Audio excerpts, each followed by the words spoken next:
Mari kita memuji Tuhan. Terima kasih Tuhan.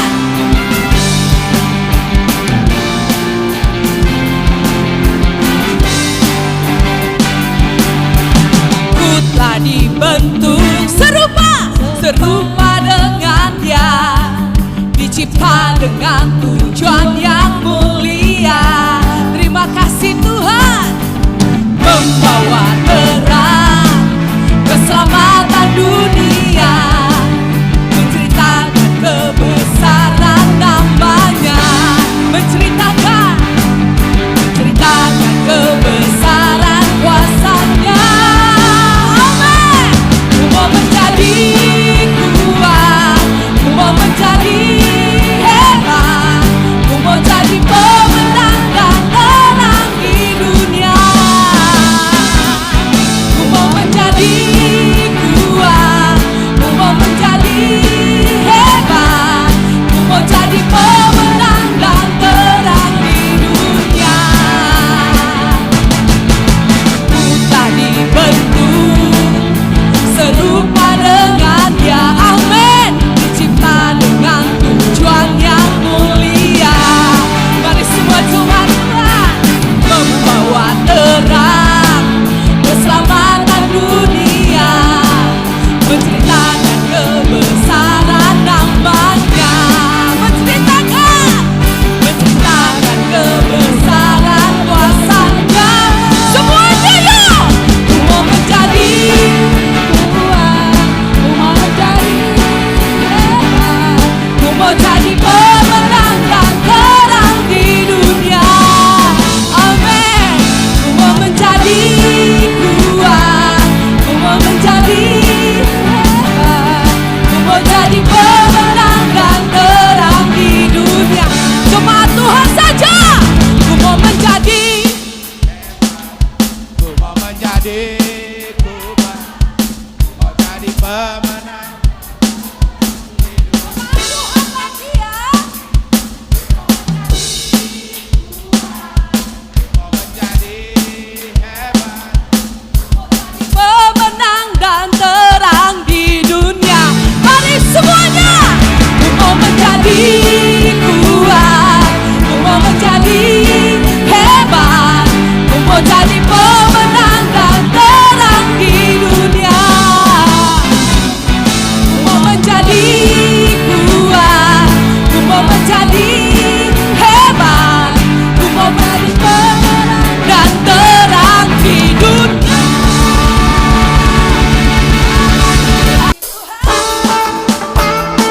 Kami mau menjadi sinar untuk terang-Mu ya Tuhan.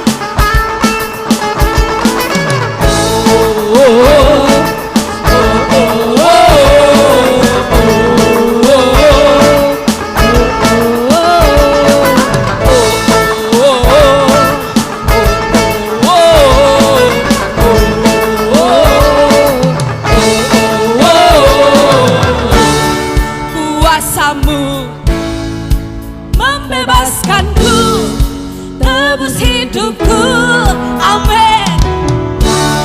Kebaikan-Mu nyata atasku, ubah hidupku. Kasih-Mu termegah di bumi, di surga. Ajaib, ajaiblah kuasa nama-Mu. Kau sempurna di hidupku, menerangi tiap langkahku, kebenaran-Ku akanku bersinar bagiku.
Kau kuatkan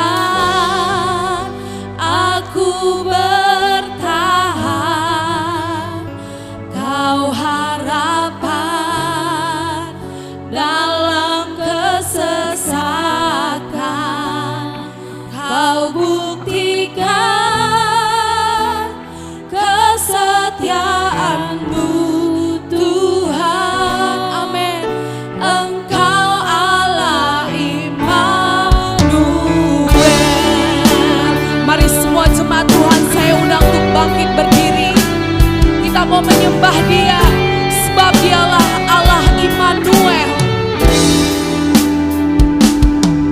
Bapakku datang untuk menyembah, ku nyatakan Kau yang berkuasa dalam lemah.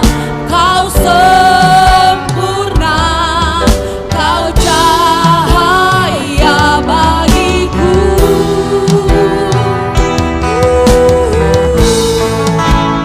Kau kuatkan aku bertahan, Kau harapan dalam kesesakan. Kau buktikan kesetiaan-Mu Tuhan. Engkau Allah Immanuel.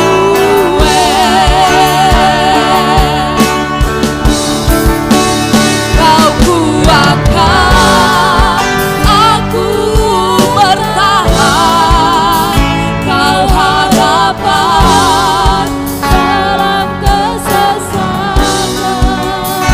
Kau buktikan kesetiaan-Mu Tuhan. Engkau Allah Immanuel. Mari semua jemaat Tuhan, haleluya. Kau kuatkan kami bertahan, Kau harapan dalam kesesakan. Kau buktikan kesetiaan-Mu, Tuhan. Engkau Allah Immanuel.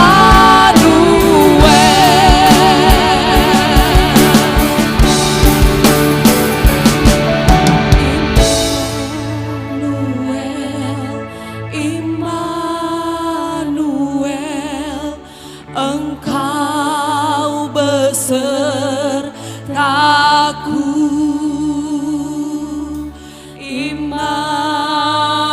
Immanuel, Immanuel, Engkau Allah besertaku.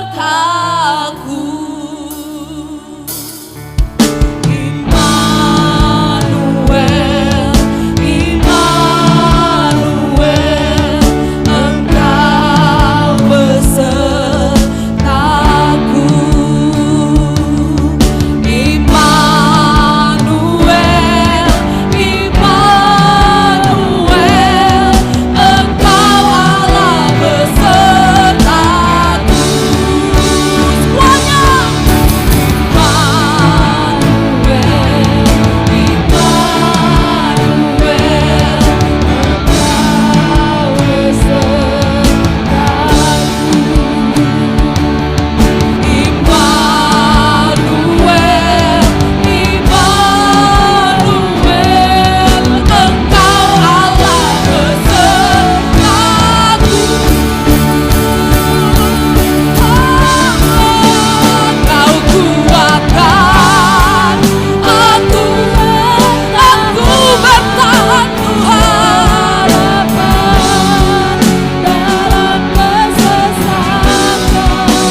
Terima kasih ya Tuhan.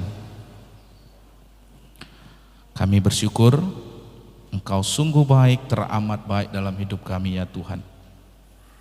Dan Tuhan, terus kami rindu firman-Mu memperbaharui kehidupan kami ya Tuhan. Firman-Mu yang mengajarkan kami untuk hidup menurut kehendak-Mu ya Tuhan. Karena kami percaya dan yakin dengan sungguh bahwa ketika kami mengikuti apa yang Engkau firmankan Tuhan, Engkau janjikan kehidupan kami akan menjadi kehidupan yang berhasil ya Tuhan.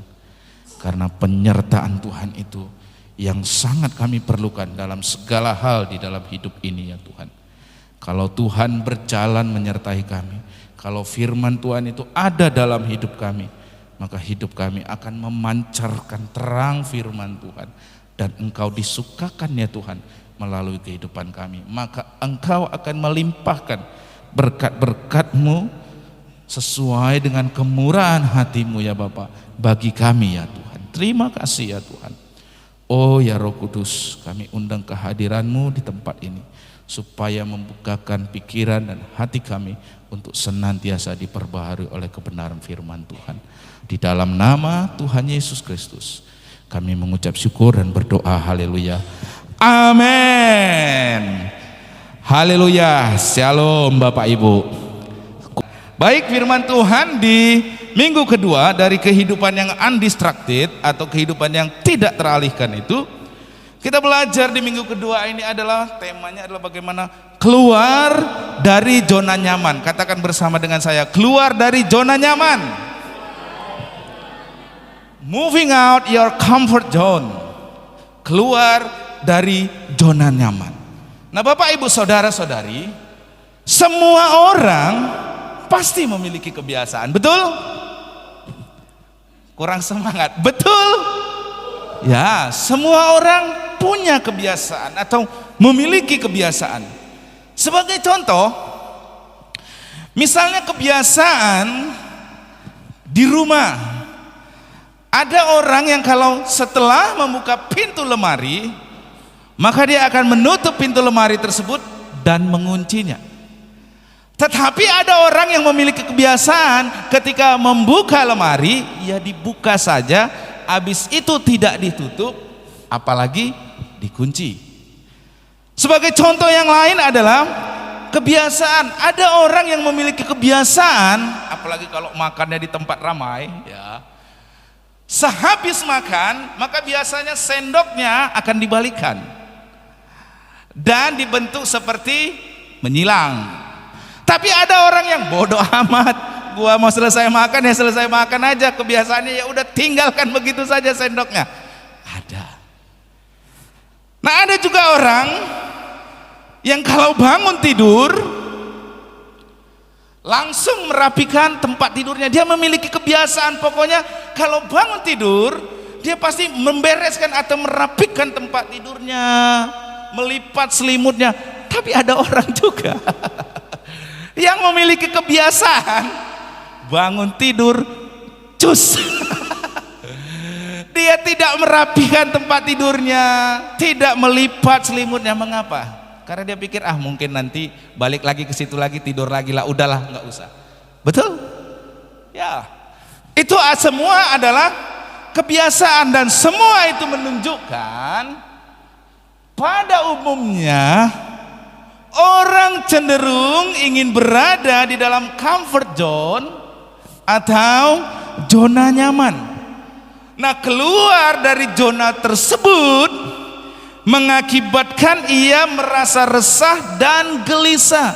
Orang yang sudah memiliki kebiasaan tidak merapikan tempat tidur, tidak merapikan kamarnya, maka kalau dibiasakan untuk merapikan tempat tidur dan kamarnya, dia tidak nyaman. Kenapa? Karena keluar dari zona nyamannya selama ini. Kalau meninggalkan zona nyaman itu pasti tidak enak. Pasti tidak enak, pasti tidak nyaman. Tapi hari ini saya ingin mengajak Bapak Ibu Saudara-saudari melihat firman Allah yang menjelaskan bahwa ada kalanya Tuhan memanggil kita untuk keluar dari zona nyaman agar supaya kita dapat hidup di dalam rencananya yang mulia. Hari ini kita belajar ada kalanya Tuhan memanggil kita untuk keluar dari zona nyaman supaya dapat hidup di dalam rencananya yang mulia. Nah, itulah yang Allah lakukan atas diri Musa sebagaimana yang dicatat di dalam Keluaran pasal yang ketiga ayat yang pertama sampai dengan ayat yang ke-12. Nah, di ayat-ayat tersebut kita melihat bagaimana Allah memanggil Musa keluar dari zona nyaman dalam kehidupannya. Nah, itulah panggilan dan undangan yang mengubah Musa menjadi salah seorang pahlawan iman yang namanya tercantum dalam Ibrani pasalnya yang ke-11. Para pahlawan iman yang kalau di dalam minggu lalu di dalam Ibrani 12 ayat 1 dijelaskan sebagai para saksi yang bagaikan awan yang mengelilingi kita. Nah, kita yang diutarakan di ayat itu adalah bagaikan orang yang sedang berlomba dalam perlombaan yang memang diwajibkan bagi diri kita. Nah, dengan kata lain, panggilan untuk meninggalkan zona nyaman atau hidup dalam kemapanan merupakan perintah untuk menanggalkan beban yang merintangi kita. Beban yang menghambat kita dalam berlomba dan yang menghalangi kita untuk mencapai hidup yang maksimal. Singkat kata, kalau saudara ingin kehidupan Anda di dunia ini bukan sekedar sebagai hidup yang numpang lewat. Ngerti nggak hidup numpang lewat? Lahir, hidup, mati itu numpang lewat, tidak meninggalkan apapun, tidak dikenang oleh orang siapapun, ya. Itu kehidupan yang numpang lewat. Namun benar-benar merupakan kehidupan yang bermakna dan tidak sia-sia. Dengarlah dan penuhilah panggilan Tuhan untuk meninggalkan beban. Apa itu bebannya? Yaitu meninggalkan zona nyaman serta hidup sebagaimana yang Tuhan rencanakan bagi diri Anda. Untuk itu kita akan melihat catatan tentang bagaimana Allah memanggil Musa untuk meninggalkan kemapanan sebagaimana yang ditulis dalam Keluaran pasal yang ketiga ayat yang pertama sampai ayat yang ke-12. Untuk itu kita akan membaca ayat yang pertama sampai dengan yang ketiga terlebih dahulu. Keluaran pasal yang ketiga ayat yang pertama sampai dengan ayat yang ketiga. Adapun Musa, ia biasa menggembalakan kambing domba. Ini penggembala ini ya saudara, Musa itu penggembala kambing ya. Adapun Musa ia menggembalakan kambing domba Yitro, mertuanya imam di Midian. Ketika ia menggiring kambing domba itu ke seberang padang gurun, sampailah ia ke gunung Allah, yakni gunung Horeb. Lalu malaikat Tuhan menampakkan diri kepadanya di dalam nyala api yang keluar dari semak duri. Lalu ia melihat dan tampaklah semak duri itu menyala tetapi tidak dimakan api. Musa berkata, baiklah aku menyimpang ke sana untuk memeriksa penglihatan yang hebat itu. Mengapakah tidak terbakar semak duri itu? Nah, Bapak Ibu saudara-saudari, kalau kita melihat kehidupan Musa, pribadi yang namanya disebutkan di ayat yang pertama tadi, kehidupan Musa itu dibagi dalam 3 babak. Nah, masing-masing babak dalam kehidupannya itu berlangsung selama 40 tahun ya. Babak kehidupan Musa, yang pertama dia hidup di Mesir selama 40 tahun. Yang kemudian dia hidup di Midian selama 40 tahun. Yang kemudian dia hidup di padang gurun antara Mesir dan Kanaan itu 40 tahun. Nah, babak kehidupan Musa ini Bapak Ibu sebagai berikut. Selama 40 tahun dia hidup sebagai anak angkat putri Firaun dan hidup di istana Mesir. Yang kemudian dia hidup sebagai gembala kambing domba selama 40 tahun. Di mana? Di Midian, milik dari mertuanya yang bernama Yitro. Kemudian dia hidup sebagai pemimpin bangsa Israel 40 tahun. Nah, Bapak Ibu perhatikan di sini. Peralihan dari babak pertama ke babak yang kedua, yaitu dari seorang pangeran Mesir menjadi seorang gembala kambing domba di Midian ini. Itu kenapa terjadi? Karena Musa menolong seorang Israel, seorang bangsanya sendiri yang sedang dianiaya oleh seorang Mesir. Sehingga apa? Dibunuhnya lah orang Mesir itu dan disembunyikan mayatnya. Tapi si orang yang Israel yang ia tolong ini bukannya berterima kasih, malah menyebarkan peristiwa itu sehingga apa? Firaun mengetahuinya dan berniat menghukum Musa. Sebagai akibatnya Musa melarikan diri. Dia melarikan diri dari Mesir ke Midian. Dia menikah serta akhirnya tinggal di Midian bersama dengan mertuanya. Dia menjadi seorang gembala kambing domba. Nah, peralihan dari babak kedua ini, ya, peralihan babak kedua dari seorang gembala di Midian menjadi seorang pemimpin bangsa Israel dimulai karena peristiwa yang terjadi di dalam Keluaran pasalnya yang ketiga, ayatnya yang pertama sampai dengan yang ketiga yang baru kita baca tadi. Ya, ditulis bahwa selama ini Musa kehidupannya selama 40 tahun adalah apa? Biasa menggembalakan kambing domba. Artinya itulah kerjaannya selama 40 tahun. Selama 40 tahun dia menjadi seorang apa? Penggembala kambing domba. Ia biasa menggembalakan domba. Sampai suatu ketika karena dia udah biasa menggembalakan, ketika ia sedang menggembalakan kambing domba itu ke seberang padang gurun, sampailah ia ke gunung Allah, yakni gunung Horeb.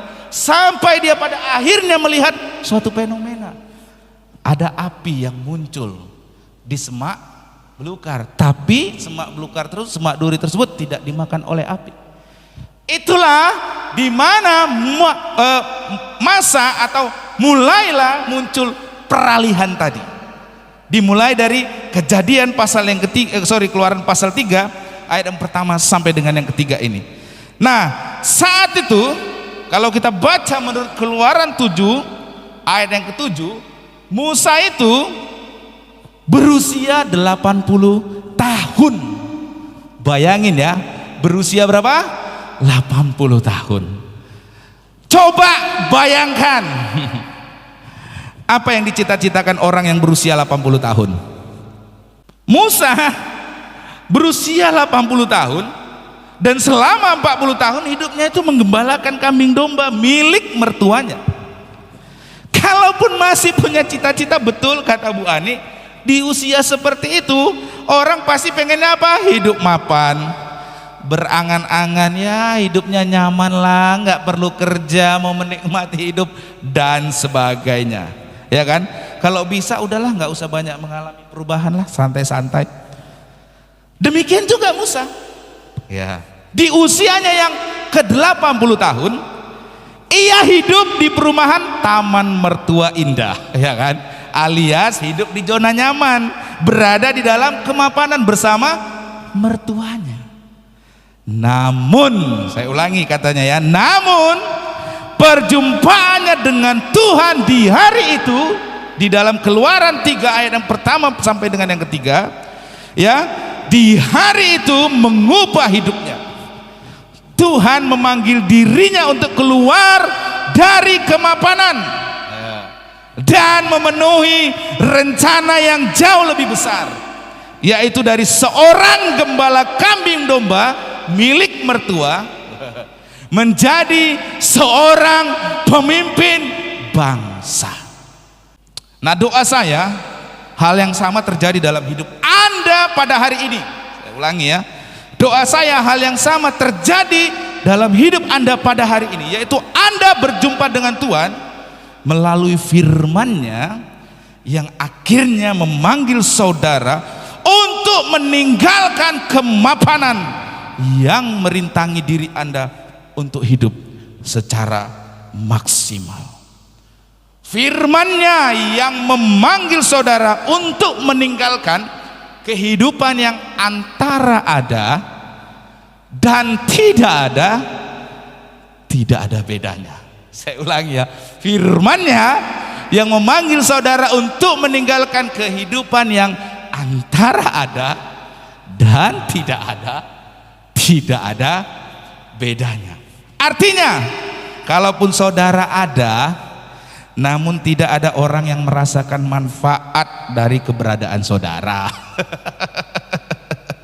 Saudara tidak ada, juga tidak ada orang yang merasa kehilangan.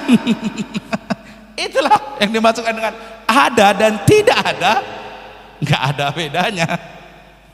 Istilahnya sendok hilang dicari, tapi kalau saudara yang hilang, nggak ada orang yang menanyakannya. Aduh.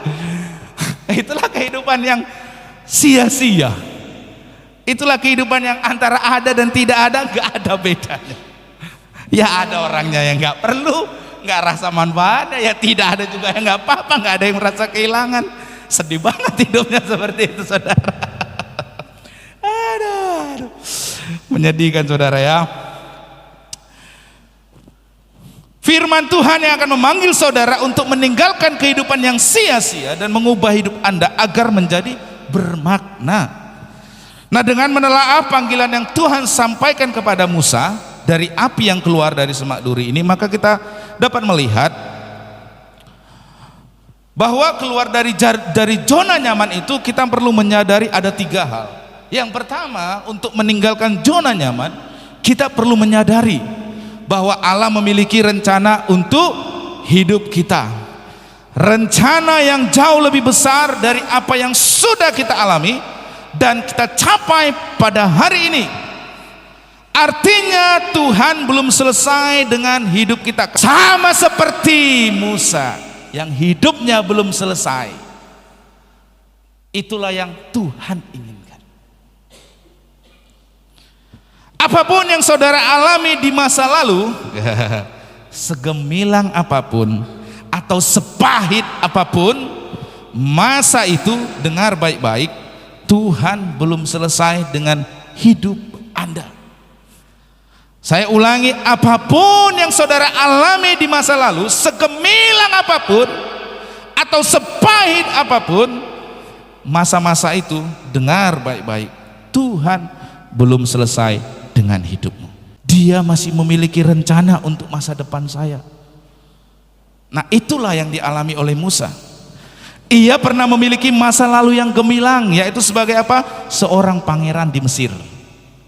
Ia juga pernah mengalami masa lalu yang pahit, yaitu harus apa? Meninggalkan istana Mesir dan melarikan diri ke Midian.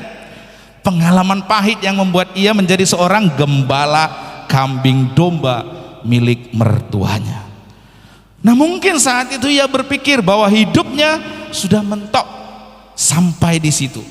Paling ya akhirnya meninggal dunia di negeri orang. Namun ternyata Tuhan belum selesai dengan Musa. Saya ulangi, namun ternyata Tuhan belum selesai dengan Musa. Allah memiliki rencana yang jauh lebih besar untuk hidupnya. Nah, itulah yang Tuhan utarakan di dalam Keluaran pasal yang ketiga ayat yang ke-10. Tuhan katakan apa? Jadi sekarang pergilah, aku mengutus engkau kepada Firaun untuk membawa umatku orang Israel keluar dari Mesir. Artinya Allah berkata sekarang pergilah, sekarang tinggalkan kemapananmu, tinggalkan zona nyamanmu. Aku belum selesai dengan dirimu.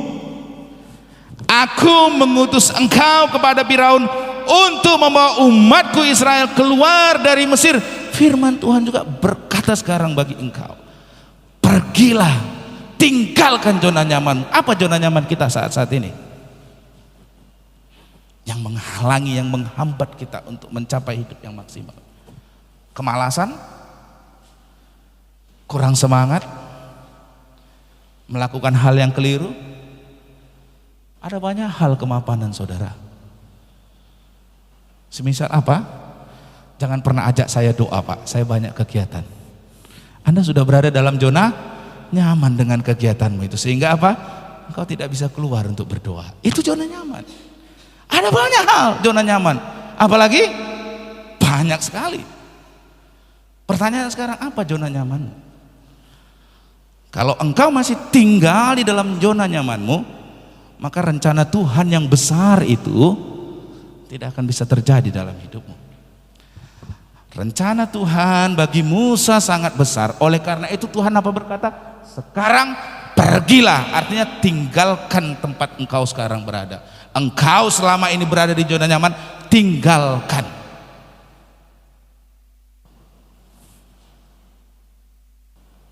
Jangan biarkan masa lampau Anda membatasi hidupmu. Kemapanan itu gimana? Maaf, sebagai contoh, orang terlahir dari kecil susah. Akhirnya apa? Udahlah, memang keluarga kami dari kecil susah. Mau mencapai pendidikan tinggi mustahil, mau mencapai cita yang besar mustahil. Itu engkau sudah berada dalam zona nyaman. Dengan apa? Kemelaratanmu. Zona nyaman dengan apa? Kemiskinanmu. Itu zona nyaman. Dibatasi diri. Karena apa? Pengalaman di masa lampau. Ada banyak zona nyaman Bapak Ibu. Kemiskinan bisa jadi kita jadikan zona nyaman kita untuk kita tidak memiliki pikiran yang maju. Keadaan fisik kita seringkali membatasi diri kita. Tuhan memiliki rencana untuk masa depan Anda. Apa yang sekarang ini?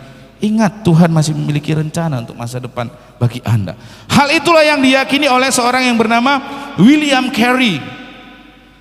Keyakinan yang mengubah kehidupannya dari tukang sepatu yang sederhana menjadi tokoh yang sangat terkenal di dunia kekristenan dan yang sangat dihormati oleh pemerintah India. Sebagaimana yang dikisahkan dalam buku riwayat hidupnya yang berjudul William Carey, Obliged to Go, Carey dilahirkan di sebuah desa di Inggris 250 tahun yang silam. Keadaan ekonomi orang tuanya yang terbatas, ya, saya ulangi, keadaan ekonomi orang tuanya yang terbatas tidak memungkinkan William Carey untuk bersekolah di kota. Nah, di saat berusia remaja, dia harus bekerja sebagai tukang sepatu di sebuah toko di desanya untuk meringankan beban ekonomi keluarganya. Namun keterbatasan ekonomi dan keadaan sekitarnya tidak dapat membatasi keinginan William Carey untuk mempelajari isi Alkitab.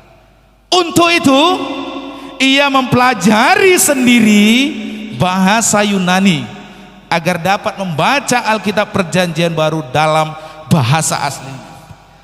Nah, sementara dia juga membuat sepatu, ia juga mempelajari bahasa Ibrani, Latin, Jerman, dan Prancis, sehingga pada akhirnya dia menjadi fasih dalam bahasa-bahasa itu. Nah, kegemarannya dalam membaca buku telah mempengaruhi arah hidup William Carey. Nah, hatinya terbakar dengan keinginan untuk membawa berita Injil ke seluruh dunia. Nah, tentang hal itu ia berkata, expect great thing from God, attempt great thing for God. Yang artinya, harapkanlah hal-hal yang besar dari Tuhan dan kerjakanlah hal-hal yang besar bagi Tuhan. Jadi engkau harus mengharapkan hal-hal yang besar dari Tuhan, tapi juga engkau mengerjakan hal-hal yang besar bagi Tuhan. Nah, alhasil pada tahun 1793 ya, William Carey bersama keluarga mendarat di India, dan selama 41 tahun dia menjadi utusan Injil di sana. Dalam kurun waktu itu ia telah menerjemahkan Alkitab ke dalam beberapa bahasa di India. Bahkan dia menulis lebih dari 100 buku. Bahkan dia mendirikan sebuah perguruan tinggi, bahkan mendirikan sebuah rumah sakit lepra di India. Bahkan ia juga mempelopori penghapusan kewajiban bagi seorang istri di India untuk dibakar hidup-hidup bersama dengan jenazah dari suaminya. Sedemikian besar jasa William Carey sehingga pada tahun 1993 pemerintah India, saya ulangi ya, pemerintah India menerbitkan perangko khusus untuk memperingati 200 tahun kedatangannya di India. Wow, luar biasa saudara. Ini, jangan biarkan masa lampau Anda membatasi hidupmu. Tuhan belum selesai dengan hidup Anda. Apapun kerjaan Anda saat ini, apapun keadaan saudara saat ini, Tuhan belum selesai dengan hidup Anda.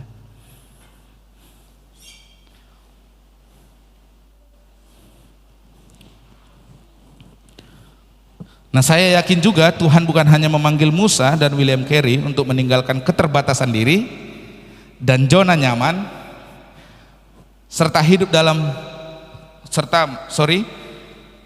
saya yakin Tuhan bukan hanya memanggil Musa dan William Carey untuk meninggalkan keterbatasan diri dan zona nyaman, tapi Tuhan juga punya rencana yang besar bagi kita juga. Dia juga memiliki rencana yang mulia bagi diri kita. Nah, yang kedua, untuk meninggalkan zona nyaman, kita perlu menyadari bahwa kemapanan dapat menjadi penghalang untuk hidup dalam rencana Tuhan. Ulangi ya, kemapanan itu dapat menjadi penghalang untuk hidup dalam rencana Tuhan. Nah, kesadaran ini sangat diperlukan sebab semua orang memiliki kebiasaan. Memang tidak semua kebiasaan merupakan hal yang buruk ya.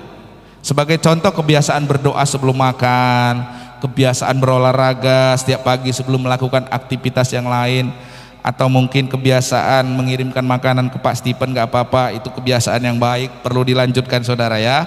Tapi perlu dipahami bahwa acap kali kebiasaan tertentu itu dapat menjadi penghalang bagi orang untuk hidup dalam rencana Tuhan. Saya ulangi, namun perlu dipahami bahwa acap kali kebiasaan tertentu dapat menjadi penghalang bagi orang untuk hidup dalam rencana Tuhan bagi dirinya. Mengapa?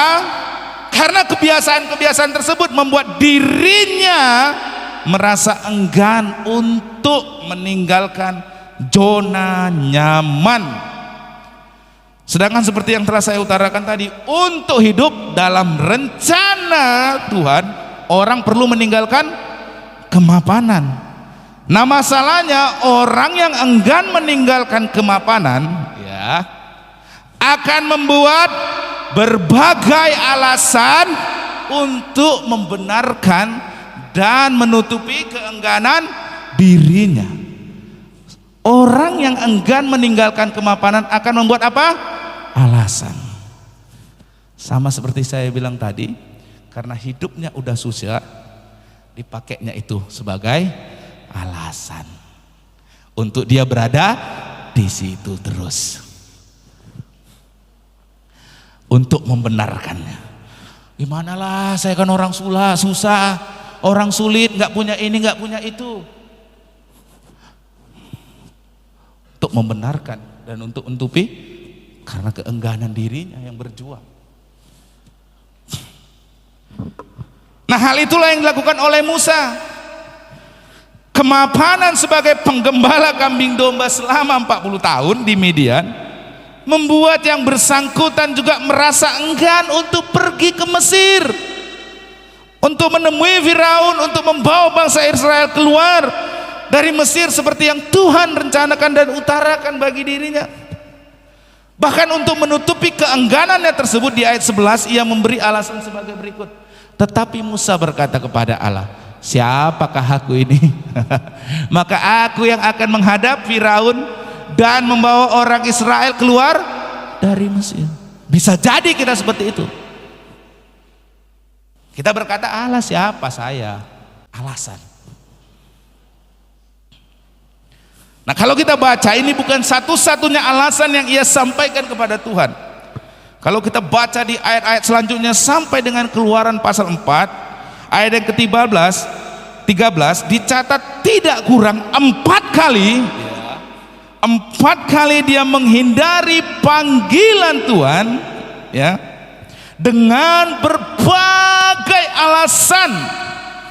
Semua itu pada dasarnya hanyalah karena Musa tidak bersedia meninggalkan kemapanannya sebagai seorang gembala kambing domba di Midian. Hanya saja, ya, sesudah Allah murka, yaitu seperti yang dicatat dalam Keluaran 4 ayat yang ke-14, barulah Musa bersedia memenuhi panggilan Tuhan. Hal yang sama hati-hati dalam hidup kita. Jangan sampai Tuhan murka baru engkau bersedia meninggalkan zona nyamanmu. Nah, hal ini mengajar kita bahwasanya kemapanan dapat menjadi penghalang untuk hidup dalam rencana Tuhan. Saya ulangi, kemapanan itu dapat menjadi penghalang untuk hidup dalam rencana Tuhan. Itu sebabnya seperti yang dikatakan oleh Jim Rohn, seorang entrepreneur dan penceramah yang sangat populer di Amerika Serikat, seperti yang dikutip oleh Steve Vo dalam bukunya Creatures of Habit. Dia berkata seperti ini, if you really want to do something, you will find a way. If you don't, you'll find an excuse. Yang artinya, bila Anda sungguh-sungguh ingin melakukan sesuatu, Anda akan menemukan jalannya. Bila Anda tidak ingin melakukannya, Anda akan apa? Menemukan alasan untuk menghindar. Ayo doa malam. Kalau udah banyak alasan, jelas di sini apa? Tidak ingin apa? Memang nggak ingin melakukannya. Ayo kesan. Banyak alasannya. Ini menunjukkan apa? Ya memang tidak ingin melakukannya. Karena apa? Kalau ingin melakukan sesuatu, pasti akan apa? Cari jalannya. Nah, itu merupakan suatu penghalang. Nah, tidaklah mengherankan bila Benjamin Franklin, seorang ilmuwan, diplomat, gubernur dari Pennsylvania, dan salah seorang pendiri negara Amerika Serikat yang hidup di abad 18, dia berkata seperti berikut. He that is good for making excuse is seldom good for anything else. Yang artinya orang yang pandai membuat alasan jarang yang hidup secara berguna. Ada satu teman saya begitu. Ketika diajak ke sana sini pelayanan selalu banyak alasan. Satu kali ayo diajak ke sini melayani di sini. Alah, paling nanti melayaninya gitu-gitu aja, ogah lah. Waktu kawannya pulang bawa gitar listrik, bawa uang dalam amplop. Dari mana? Kan gitu. Pelayanan di sana. Tadi kan kok ajak. Hai, nyesal kali aku katanya. Ada itu teman saya itu, beneran kisah nyata, beneran. Kenapa? Ya karena dia banyak alasan, jadi gak berguna hidupnya. Sementara yang tadi diajak kemana-mana oke aja. Beneran pulang dapat gitar, ada kayak ngasih, seneng lihat dia kasih gitar, kasih uang. Nyesel kawan saya yang satu. Itu dulu waktu di Inti, ini anak Inti nih ya, Sirian ya. Itu di asrama sana itu ya saudara. Nah, orang yang pandai membuat alasan jarang yang hidup secara berguna. Memang orang yang enggan meninggalkan kemapanan akan sulit untuk hidup dalam rencana Tuhan. Oleh karena itu tinggalkanlah kemapanan. Amin. dan berhentilah dari membuat alasan-alasan yang pada dasarnya hanyalah karena saudara enggan meninggalkan zona nyaman. Karena apa? Karena kemapanan itu adalah akhir dari kemajuan dan awal dari kemunduran. Kalau sudah di situ saja, hidupnya berhenti di situ, saudara. Itulah akhir dari kemajuan, dan perlahan hidup orang lain makin maju, dia masih di situ terus, tertinggal, atrik. Nah, yang ketiga, untuk meninggalkan zona nyaman, yang pertama kita perlu menyadari bahwa Tuhan masih memiliki rencana yang besar. Yang kedua, sadari bahwa kemapanan itu menjadi penghalang. Nah, yang ketiga, ini yang penting, untuk meninggalkan zona nyaman, kita perlu menyadari penyertaan Tuhan adalah hal yang paling kita perlukan dalam hidup kita. Penyertaan Tuhan yang membuat kita menjadi berani untuk menjelajahi wilayah-wilayah yang belum pernah kita kenal sebelumnya. Saya ulangi, penyertaan Tuhan yang akan membuat kita berani untuk menjelajahi wilayah-wilayah yang belum pernah kita kenal sebelumnya. Pada umumnya, salah satu alasan mengapa orang merasa enggan untuk meninggalkan zona nyaman adalah karena ia tidak menyukai hal-hal yang asing dan lebih menggemari hal-hal yang sudah ia kenal sebelumnya. Nah, itu sebabnya kebanyakan orang akan merasa lebih nyaman ya, bila dalam satu jamuan ia duduk semeja dengan orang-orang yang sudah ia kenal sebelumnya. Kalau berada satu meja dengan orang-orang yang tidak ia kenal, pada umumnya percakapannya hanyalah berkisar pada basa-basi, suasana terasa kaku. Nah, penyertaan Tuhan itulah yang membuat kita berani untuk melakukan keluar dari zona nyaman itu.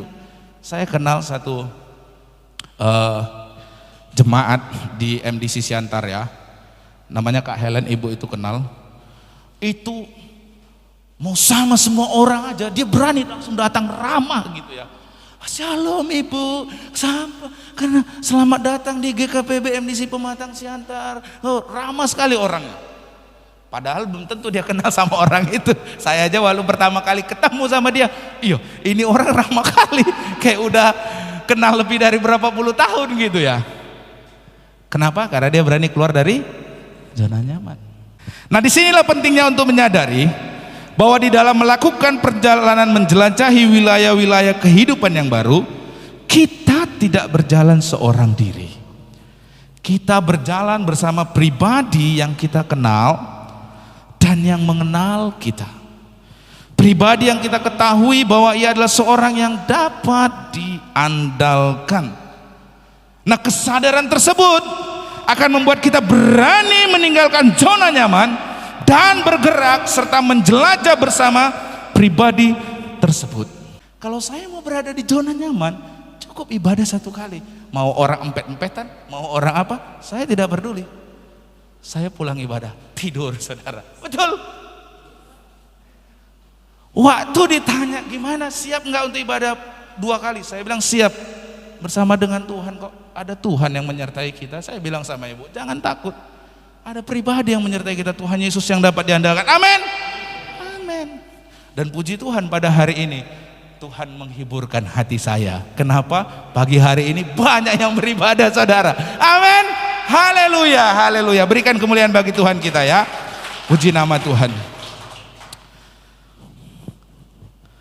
Nah, kesadaran tersebut bahwa Tuhan menyertai kita, Tuhan ada bersama dengan kita, yang akan membuat kita berani meninggalkan zona nyaman dan bergerak serta menjelajah bersama pribadi tersebut. Itu yang dikatakan oleh Todd Bolsinger dalam bukunya Canoeing the Mountains. Dia menulis bahwa di dalam memenuhi panggilan Tuhan serta menghadapi masa depan yang belum pernah dilalui orang, kita perlu menyadari bahwa we are entering a new day, a new terrain, and a new adventure. We are not alone. The Spirit of God goes before us. Kita memasuki hari yang baru, medan yang baru, artinya tantangan yang baru, dan penjelajahan yang baru. Kita tidak seorang diri. Katakan, kita tidak seorang diri. Ini yang perlu kita sadari. Kita tidak seorang diri. Roh Allah berjalan mendahului kita. Amin. Kita tidak seorang diri, saudara. Makanya ketika melakukan sesuatu hal yang baru, keluar dari zona nyamanmu, sadarilah bahwa engkau tidak seorang diri. Roh Allah berjalan mendahului. Amin. Makanya saya suka sekali kalau dengar doa yang seperti ini, saudara. Tuhan, kami mau melakukan mengurus surat perizinan gereja, tapi sebelum kami datang ke tempat orang-orang tersebut, Engkau terlebih dahulu hadir di sana, Tuhan. Saya suka sekali doa seperti itu, saudara. Karena memang betul Roh Allah yang berjalan mendahului kita. Amin. Itu apapun yang engkau lakukan, engkau harus berdoa seperti itu, saudara. Engkau, Tuhan, terlebih dahulu ada di sana. Amin. Sama seperti ibadah sore 2 kali ini, saya berkata, Tuhan, Engkau yang terlebih dahulu hadir. Engkau yang terlebih dahulu bekerja. Amin. Kesadaran ini akan membuat kita bersedia melangkah dan bergerak bersama dengan Tuhan. Nah, hal itulah yang Allah utarakan kepada Musa dalam Keluaran pasal 3 ayat yang ke-12. Ditulis bahwa Allah memberi jaminan kepada Musa sebagai berikut. Di dalam Keluaran pasal 3 ayat yang ke-12, firman-Nya, bukankah aku akan menyertai engkau? Inilah tanda bagimu bahwa aku yang mengutus engkau. Apabila engkau telah membawa bangsa itu keluar dari Mesir, maka kamu akan beribadah kepada Allah di gunung ini. Itulah satu-satunya jaminan yang Tuhan berikan kepada Musa, yaitu bahwa apa? Ia akan menyertai Musa.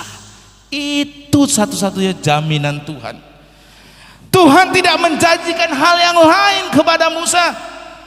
Hanya satu hal saja yang Tuhan janjikan, bahwa Ia akan menyertai Musa. Amin. Tuhan menyertai Anda. Amin. Anda tidak sendiri. Kita tidak sendiri. Tuhan menyertai kita. Penyertaan Tuhan yang menjamin keberhasilan. Penyertaan Tuhan yang akan memampukan Musa mengerjakan hal-hal yang melampaui kesanggupan dirinya untuk melakukan. Penyertaan Tuhan yang mengakibatkan laut terbelah di depan orang Israel. Penyertaan Tuhan yang mengakibatkan 10 tulah turun atas bangsa Mesir. Penyertaan Tuhan yang membuat bangsa Israel, bangsa yang dulu budak, menjadi bangsa yang mendiami negeri Kanaan. Padahal negeri Kanaan didiami oleh bangsa-bangsa yang jauh lebih kuat, jauh lebih besar, punya taktik perang yang jauh lebih unggul, tapi berhasil ditaklukkan oleh bangsa Israel. Karena apa? Karena Musa? Bukan. Karena apa? Penyertaan Tuhan. Amin. Karena penyertaan Tuhan yang mampu membuat Musa itu mengerjakan hal-hal yang melampaui kesanggupan dirinya. Karena Tuhan, ketika Tuhan menyertai, maka hal-hal yang di luar kesanggupan kita, Tuhan yang mengerjakan. Amin. Saya suka itu kalimat, kita angkat tangan, Tuhan turun tangan. Betul? Angkat tangan tanda berserah. Ketika kita berserah, Tuhan turun tangan. Jangan Anda mau apa-apa langsung turun tangan duluan, saudara. Tuhan yang langsung angkat tangan, habis itu ya udah kamu kerjainlah sendiri. Kamu udah langsung turun tangan mau menyelesaikan segalanya, mau menggunakan semua akal, kepintaran, kecerdasanmu. Ya udah, Tuhan angkat tangan, silakan. Lanjutkan, nak, lanjutkan. Tapi ketika engkau angkat tangan, Tuhan, aku tidak tahu, aku butuh engkau, Tuhan, tolong aku, Tuhan. Tuhan turun tangan. Amin. Amin. Mari kita tundukkan kepala, kita bersatu dalam doa. Terima kasih ya Tuhan. Hari ini kami belajar dari firman Tuhan. untuk kami menanggalkan beban, yakni tinggal dalam kemapanan Tuhan. Karena seringkali kemapanan itu yang menjadi penghalang kehidupan kami menjadi maksimal ya Tuhan. Kehidupan kami hanya menjadi kehidupan yang sekedar numpang lewat. Kehidupan yang ada dan tidak ada bedanya ya Tuhan. Ketika kami ada, kami tidak memberikan manfaat. Hidup kami tidak bermanfaat sama sekali. Ketika kami pun tidak ada orang yang mencari kami. Kami tidak mau kehidupan seperti itu Tuhan. Kami mau kehidupan kami maksimal ya Tuhan. Oleh karena itu kami mau Tuhan menanggalkan segala zona kemapanan kami, zona nyaman kami, untuk hidup kami maksimal, untuk hidup kami bisa terlibat dalam rencana Tuhan yang besar. Sama seperti yang Kau lakukan kepada hamba-Mu Musa ya Tuhan. Bagaimana Engkau melibatkan Musa dalam rencana-Mu yang besar ya Tuhan.